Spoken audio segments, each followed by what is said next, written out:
What is it like being the lead developer on a large open source project, or a lead advisor, at least, on a large open source project? Well, we've picked kind of the biggest one for today's episode. We're interviewing the lead for security of WordPress, Aaron Campbell.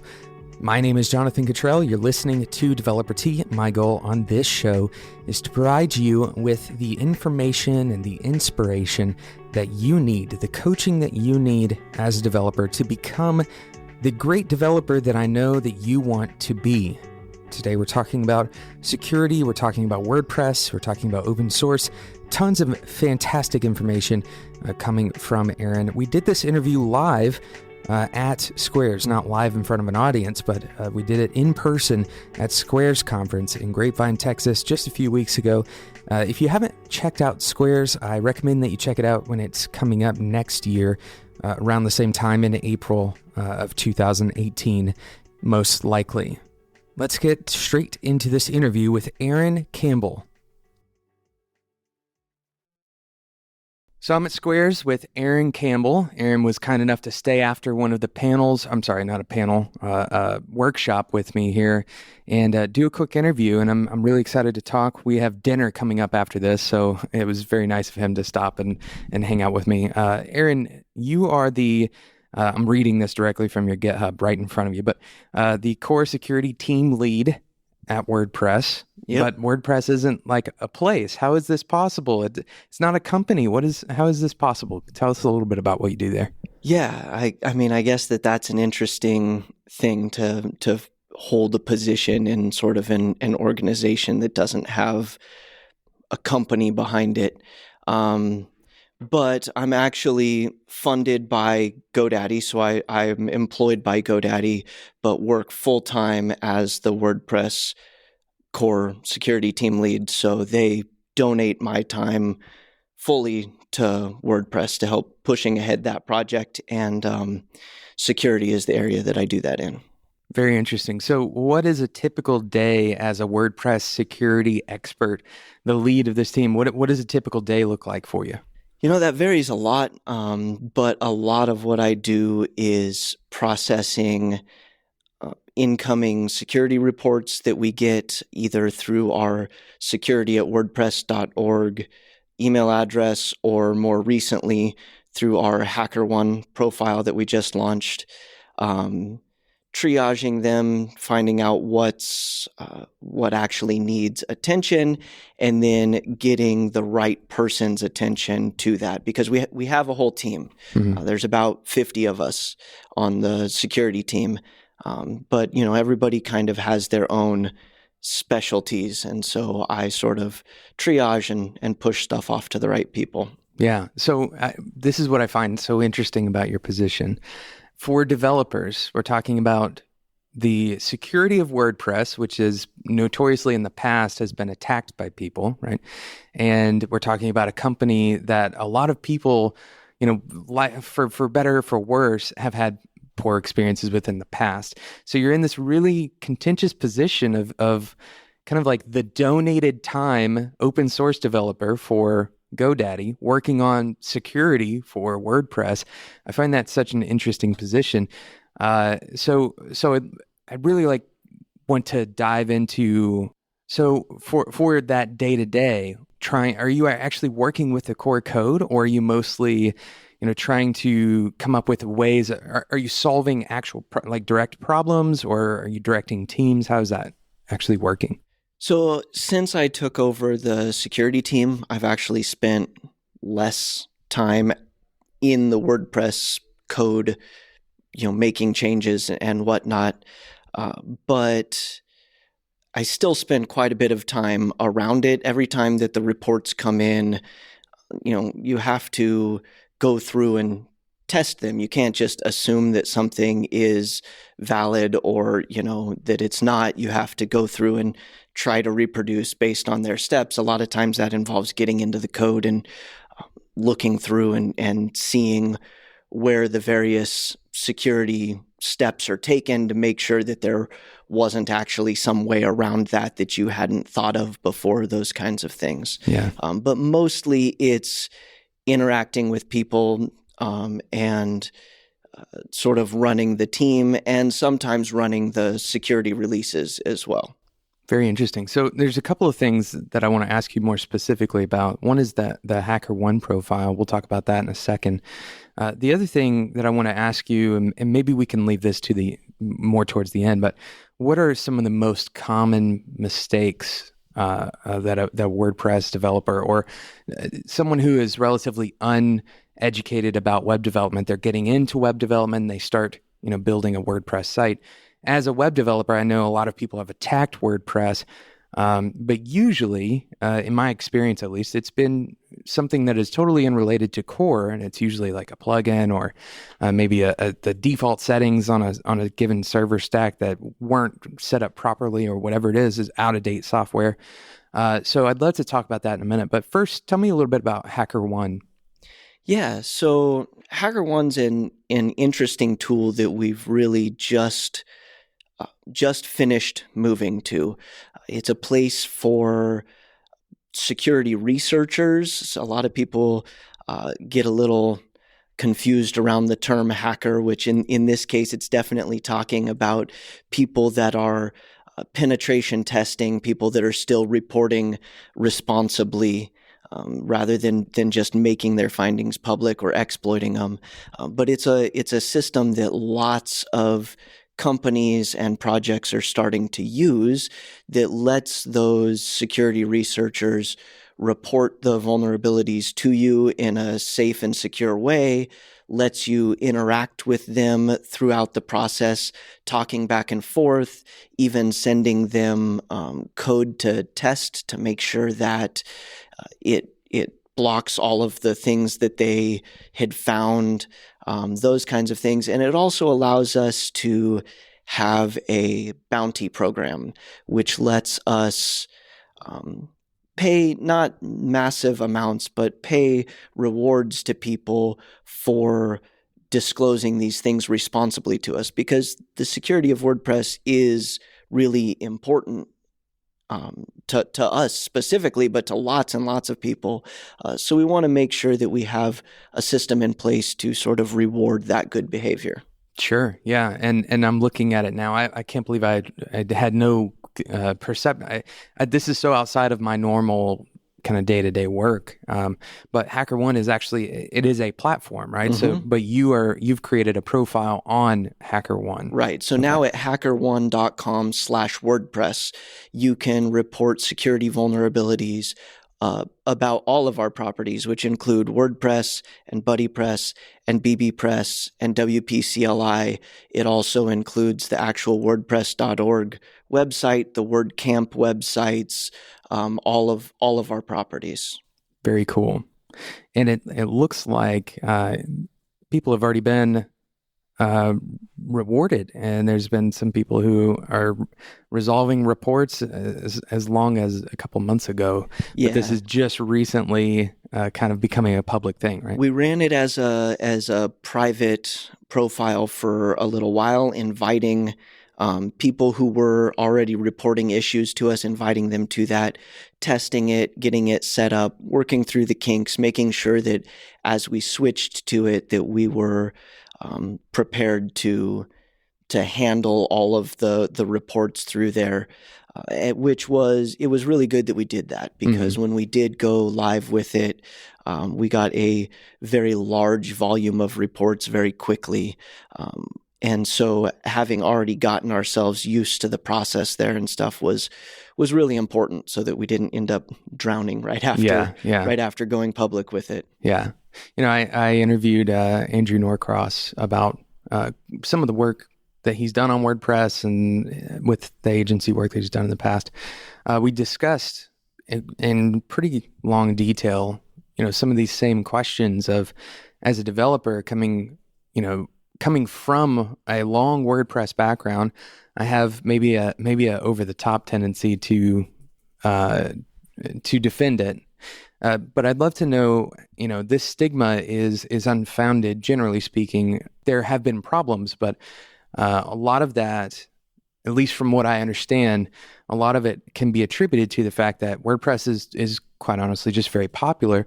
And so you're going to have a lot more attention on WordPress and a lot more of a reason for it to be hacked, right? If it's a much smaller thing, then it's not going to be hacked as often. At this point, WordPress powers a little over 27% of the internet, which means that we have a big target on our back. If you're trying to compromise sites, especially by volume, which is a very common thing now, scripted attacks that attempt to compromise many sites, even if they're small, just to put up some ads and make a couple bucks off each one. WordPress is definitely the thing you want to target to do that, because more than 1 in every 4 websites that you find is going to be running WordPress, and many of those are running out-of-date versions and those kinds of things. And so, we definitely have more of a target on our back than pretty much any other CMS. And so we've been very targeted, but at the same time, I think that we run a really good team around security, and we've really done a lot all along to keep WordPress itself secure. Something that you mentioned was, could it be an issue outside of core, plugins, themes, those kinds of things? And that's extremely common. Unfortunately, no one uses WordPress just by itself. The WordPress that they use is some combination of WordPress and a theme and plugins, likely by third-party developers or companies. But when something happens, when there's some sort of security issue, to them, it's just WordPress. And we're recognizing that, and we're actually, as a security team, trying to push out a little bit more. And our plan is, over the next year or two, to start bringing some of the bigger, more popular plugins in under our umbrella, so that our security team can basically help take care of the security of some of those plugins, and try to slowly expand that out, so that even though those aren't ours, we're still doing everything that we can to keep our users secure. Sure. Yeah, it's an ecosystem, right? I mean, when you have a platform like WordPress that is so highly dependent, or not dependent necessarily, but so highly codependent with these other plugins, the security of, for example, advanced custom fields has a massive impact on the security of WordPress, or at least practically speaking, the sites that are running WordPress, you're going to have a larger impact on security for the overall number. Exactly, and there are a lot of big plugins like that. As you look at Jetpack and some of these that are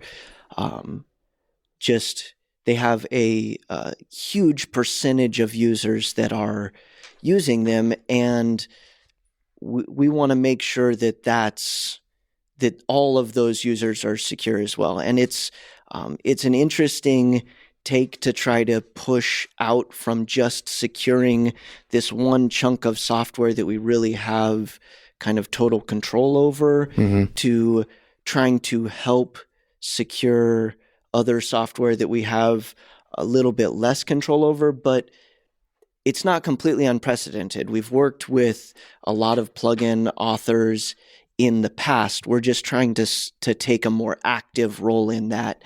And potentially, we may even start adding some of those to our HackerOne as something that you can report directly to us. Sure. Yeah.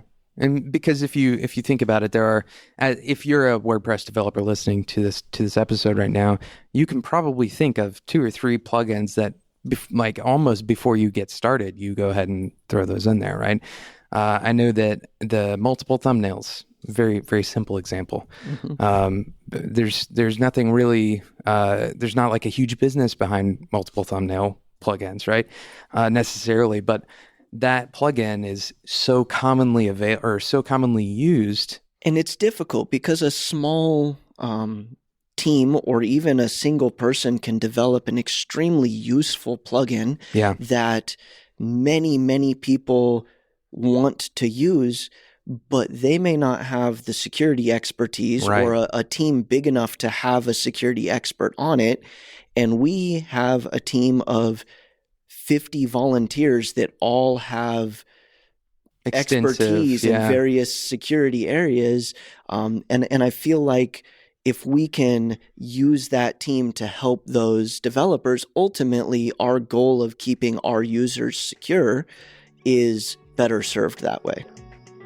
We'll be right back to talk more about WordPress and about client updating and security and multiple systems working together in just a few minutes. But first, I want to talk about today's fantastic sponsor. Thank you to Dolby. Dolby is today's sponsor. Today's users, they want better audio. 90% of digital device users rank sound quality as important across the digital entertainment ecosystem. This means not only when they're sitting in their living rooms, but also when they have their headphones on and they're playing a game or they're watching a video on their mobile device as well. Improving your app or service's audio doesn't mean you need better audio assets necessarily. You probably need a better audio codec to make sure your users hear everything. Now, here's the amazing thing. This doesn't just go for the living room. It doesn't just go for native apps. It also goes for your browser. And Dolby is supporting your browser today. Asset encoding is easily accomplished with the tools you already use. For example, Adobe Audition, or you can also use Dolby Developer's free online encoding utility if you're not used to, if you're not the one who's editing the audio, for example.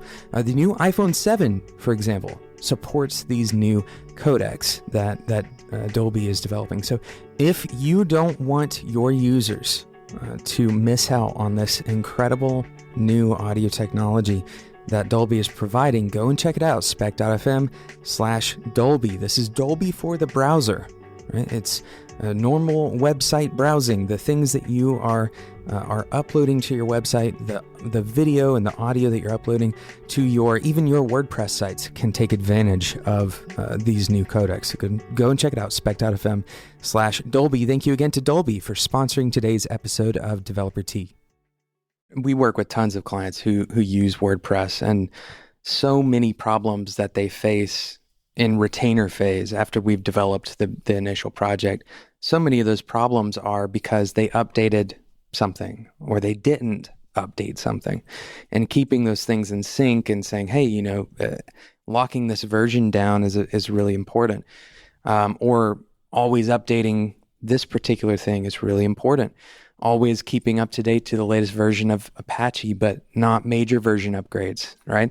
For someone who doesn't understand some of that stuff, that can be a little bit daunting. And it's really interesting to know that, security is the other side of the coin for quality, right? We have actual functionality on the one hand, but on the other hand, if your site is insecure and your content gets replaced with a bunch of ads that you probably don't want on your site, then it's equally bad, right? So it is extremely important for WordPress developers to be cognizant of this kind of stuff. So as a WordPress developer, thank you to the team, and also to GoDaddy for sponsoring WordPress. GoDaddy's not sponsoring this podcast, by the way. I can be very clear with that, but they're certainly sponsoring the effort for security on WordPress. Yeah, I mean, GoDaddy's been doing a fantastic job of really pushing forward some of these open source projects like WordPress that so many people are using, and their sponsorship of WordPress has been fantastic, and obviously I'm thankful for it as well. I've been working with WordPress, being involved in core for 10 years now, I guess. Yeah. But that was always volunteer time in addition to the work that had to pay the bills. And Sure. So GoDaddy, it kind of gave me this opportunity to take what I was already doing, what was already important to me, and expand that out and do it full time. I feel like I've been able to help make a pretty big difference because of that. That's great. It's fantastic. So I'm going to switch gears a little bit, and we're going to do a list like every good article on BuzzFeed has.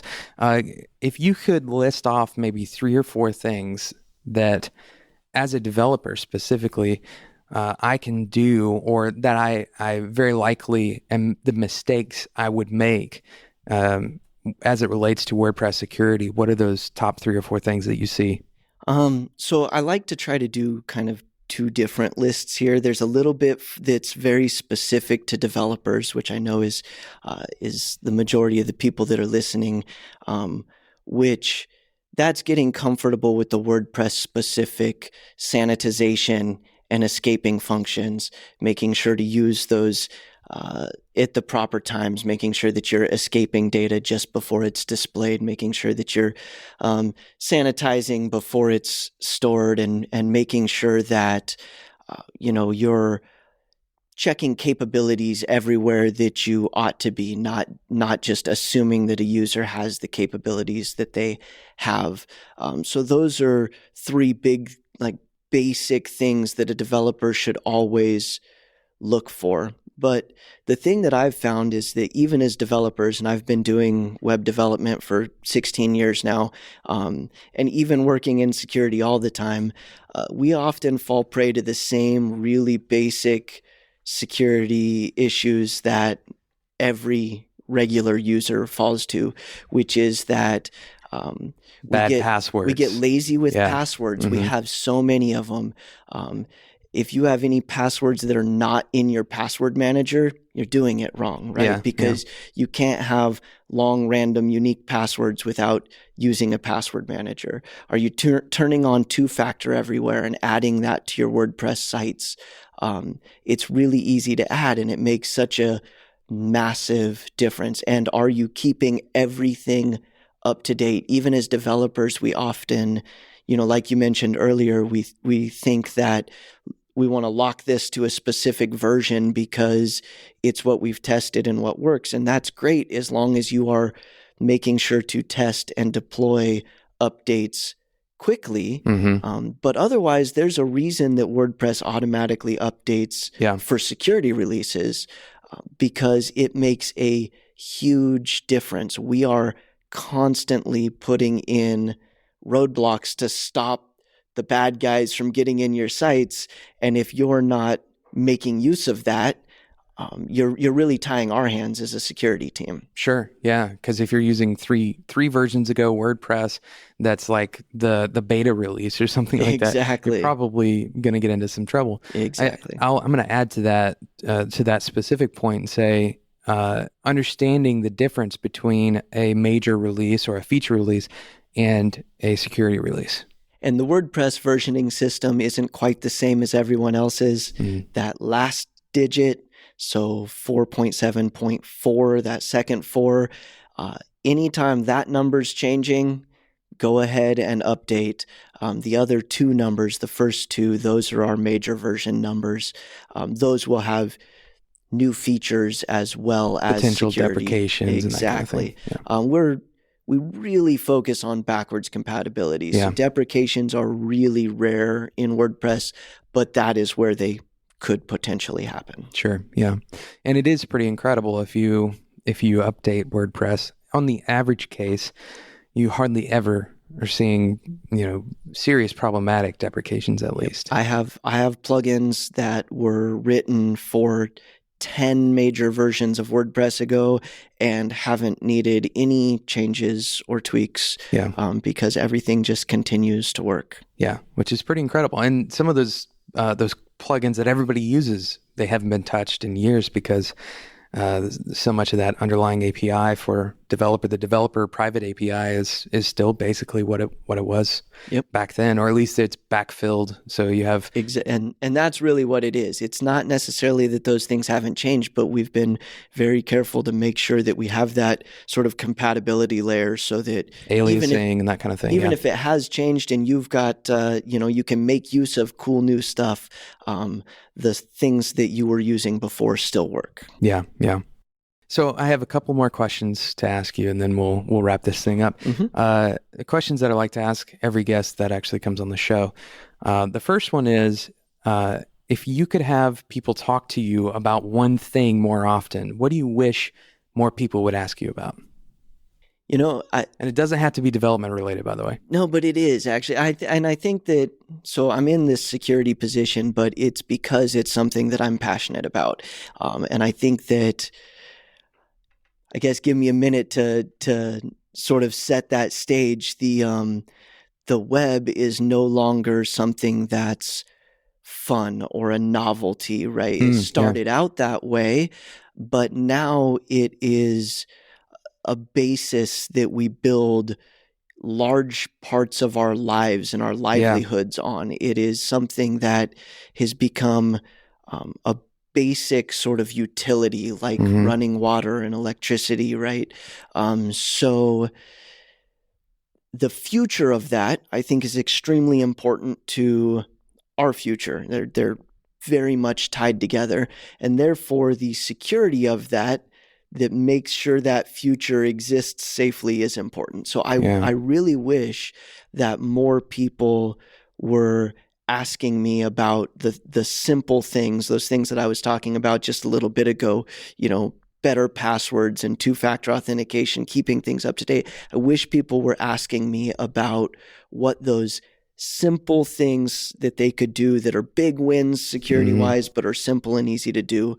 I sort of try to throw those out to people all the time anyway, but I wish that people were more interested and asked about it more often. Well, it's the gravity of the situation that people typically don't understand, because it's especially for our generation, we grew up without internet, and then it came along, and it feels very much like almost like a toy, right? And even still, there are parts of it that feel not serious to me. And stop and think about the fact there will never be another generation that does that. The internet is now available from birth on to everyone. And it's very similar to teaching your children how to lock the door, right? Teaching them about a smart password. They could have even more detrimental circumstances than if somebody were to come and rob their house if they get their identity stolen online or something like that. Yeah, very important. So a piece of homework then maybe would be to go and do a quick audit, even of your 5 most important passwords, but certainly the ones that, if you're reusing passwords on multiple sites, that's a very common mistake that people make. They forget about a password, or especially, for example, your email. If somebody gets access to your email, then there are still a lot of services that they can go and reset your password on, and they'll get the email because now they can read your email, and then they'll be able to click and reset so this is why things like two-factor authentication are so important, right? Exactly. But a very simple piece of homework would be to go and invest in whatever password manager. Do you have a specific one you like? I like LastPass. Okay, A lot of people that are heavy into the sort of Apple ecosystem like 1Password. Yep. I definitely don't care near as much about which one you use, more that you use one. Yeah.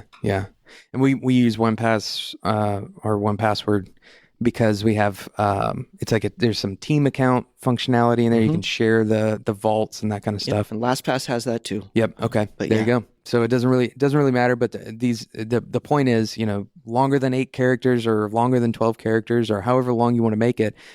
Certainly longer than 8 is kind of like the minimum standard, right? Yeah. Well, and once you start using a password manager, length won't matter anymore, which is what's so amazing. And when I tell people that almost all my passwords, except where it's not allowed, basically all my passwords are 50 random characters. Yeah. People like their mind gets blown. But the truth is, it doesn't matter to you. Once you start using a password manager, length is no longer an issue, and so you might as well make it long. Yeah, it's very similar to the concept of the Touch ID, right? Mm-hmm. Because if you were to actually look at the generated data behind that Touch ID, it would be so long that it would be impossible to replicate. Right. Same concept. Very cool. So if you meet Aaron and at a WordPress camp or something like that, am I saying WordCamp? Sorry. If you meet Aaron at something like that, then ask him more about security and about the simple things you can do to make your stuff more secure, your site and also your personal accounts, your Facebook, whatever services you use. Absolutely. The second question I like to ask every guest that comes on the show is, if you had 30 seconds of advice, which I feel like maybe we've covered this, but if you had 30 seconds of advice to give to every developer, what would you say? Oh, that one's a little bit tougher. I mean, I guess that the biggest thing is, no matter what cool, neat thing you're developing, consider the security of it every step of the way. It's so easy to be so focused on developing this cool thing that you deal with security at the end. Like, you finish it and then you try to make it secure. But the best way to do it is to think about it every step along the way, and it will you'll not only end up with a more secure product, but it will be easier to really integrate the security as you go. Yeah, it's very important. I agree. It's very similar to the way that we used to think about mobile, right? You do your whole site and you go back and make it mobile friendly, right? So let's do security first and then mobile first, or mobile second, I guess. Sure, yeah. Or just do it all, the agile methodology way, which is do the whole stack all the way through to a sufficient quality. If your end goal is to have something that is secure and good on mobile and good on desktop, you should really be thinking about all of those the whole way through. Sure, and just build something smaller that meets all of those goals to begin with. Yep. Yeah.